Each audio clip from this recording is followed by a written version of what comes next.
Hi, I'm Kristi Bowman, and I invite you to join me on a journey. In a few moments, you will hear me read from my memoir, Journey to One, a woman's story of emotional healing and spiritual awakening. But before we get into that, let me share a little about myself. I grew up in a small town in Northern California, the last of 5 children, in a fundamentalist Christian household. My mother was and still is a Jehovah's Witness. My father was not, and he passed on several years ago. Other than feeling a little out of place because of the religious beliefs, I had a fairly typical childhood. I enjoyed my time riding bikes, climbing trees, and hanging out with friends. Then around age 17 or 18, I started feeling depressed. I didn't know why I was feeling this way. It continued to get worse and worse until all of my thoughts seemed to be preoccupied with dying. I was suicidal, and I just didn't want to live another moment. The first part of my book, called Exhale, is about this period of my life, navigating through the depression and eventually finding mental and emotional healing.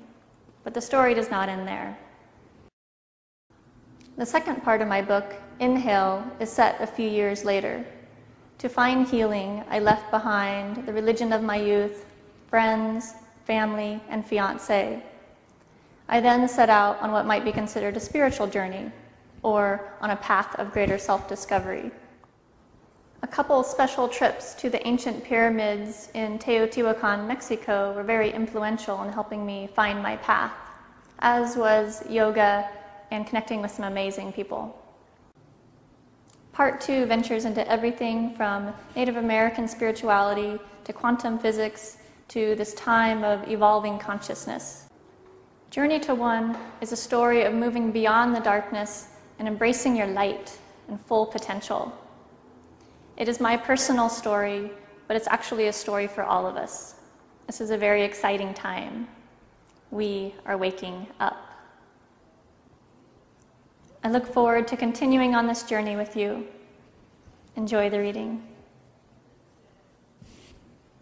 And thank you, all of you, for being here and continuing to be part of the journey. And I feel a lot of love and support in the room, so thank you.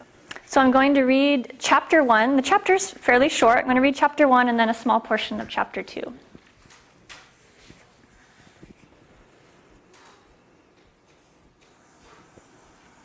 It is dusk.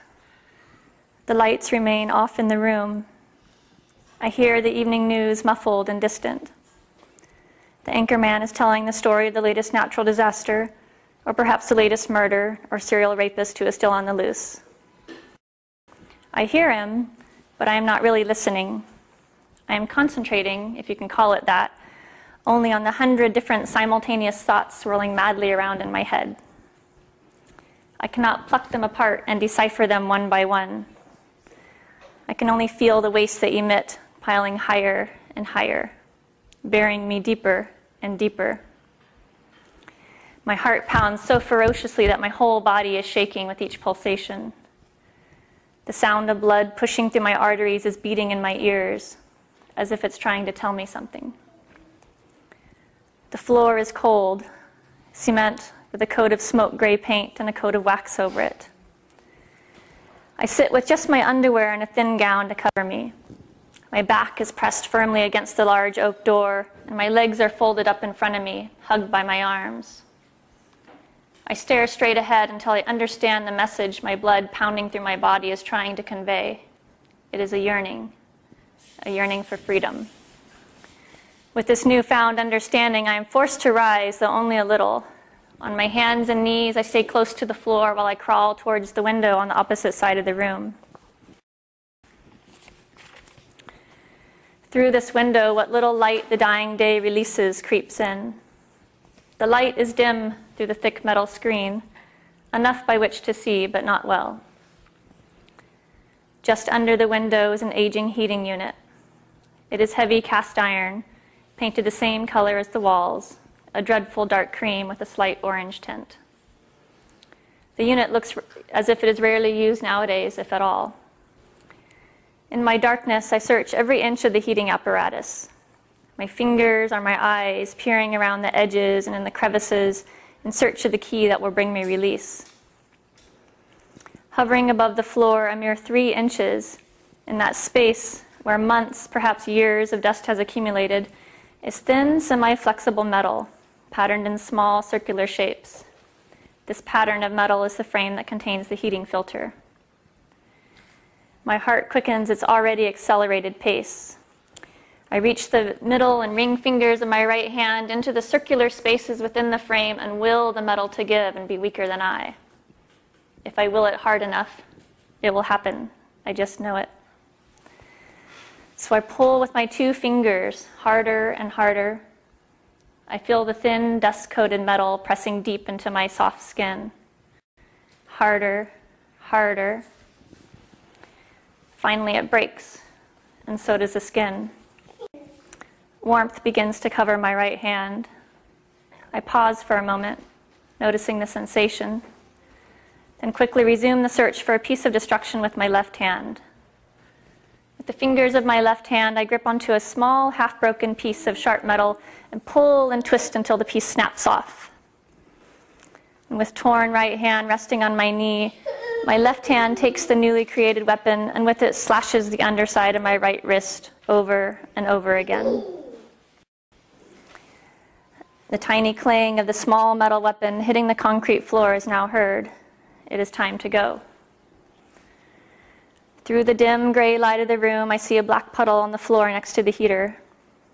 I slowly rise to my feet. My heart is now quiet. No longer is there a loud, pulsating message rushing through my ears. All frenetic thoughts have ceased. Only peace. Breathing is slow and even.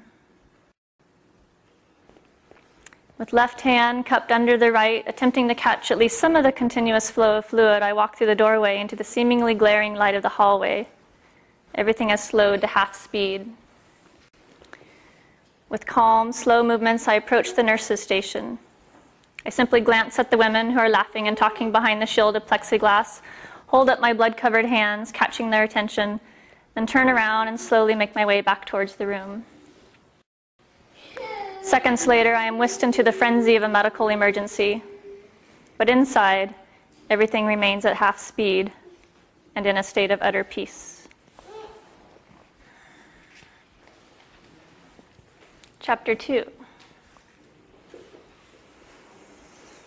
Buttermilk pies would be in the oven, all my children would be playing in the background, my grandpa would be snoozing in his chair, and the story would unfold just as it had numerous times before. As a young child and into my teenage years, I'd love spending time at my grandma's house. My grandparents had a farm where they raised cows, chickens, pigs, and a steer from time to time for beef. They also had a large vegetable garden and lots of flowers. My grandmother carried on the traditions of the old ways, making everything from scratch. Her days were spent milking cows, gathering eggs, working in the garden, cooking delicious meals and desserts, making quilts, and finally relaxing in the recliner. She had the softest lap, where I would be found most days. She always had a smile on her face. She would sing tunes, using my back as the drum, and was always cracking jokes and making me laugh. She was a never-ending supply of comfort and love. My grandmother always had a story to tell. This one is about me, my early beginnings, told not through my grandmother's voice, rather, for the first time, my own.